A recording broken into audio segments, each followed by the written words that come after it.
ముందుగా ఈ వీడియో చూడండి.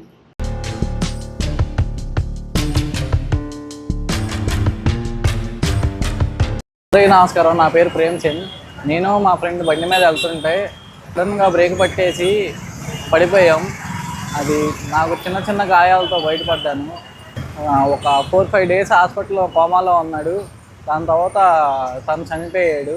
చాలామంది ప్రమాదం అంటే 2 వాహనాలు ఢీకొనడం వల్లే జరుగుతుంది అని అనుకుంటారు.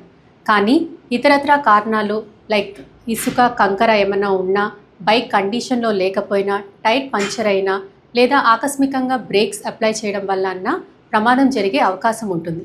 ఇలాంటి ప్రమాదాలు జరిగినప్పుడు మనల్ని సేవ్ చేసేదే హెల్మెట్. గుర్తుంచుకోండి, హెల్మెట్ అనేది బైక్ నడిపే వ్యక్తికే కాకుండా వెనకాల కూర్చున్న వ్యక్తికి కూడా తప్పనిసరి. ఒక్కసారి తలకి గట్టిగా దెబ్బ తగిలితే అది ప్రాణాల మీదకే వస్తుంది. అందుకని మీరు బైక్ స్టార్ట్ చేసే ముందు మీరు, మీ వెనకాల కూర్చునే వ్యక్తి కంపల్సరీగా హెల్మెట్ ధరించండి. మీ భద్రత, మీ కుటుంబ ఆనందం మీ చేతిలోనే ఉంది.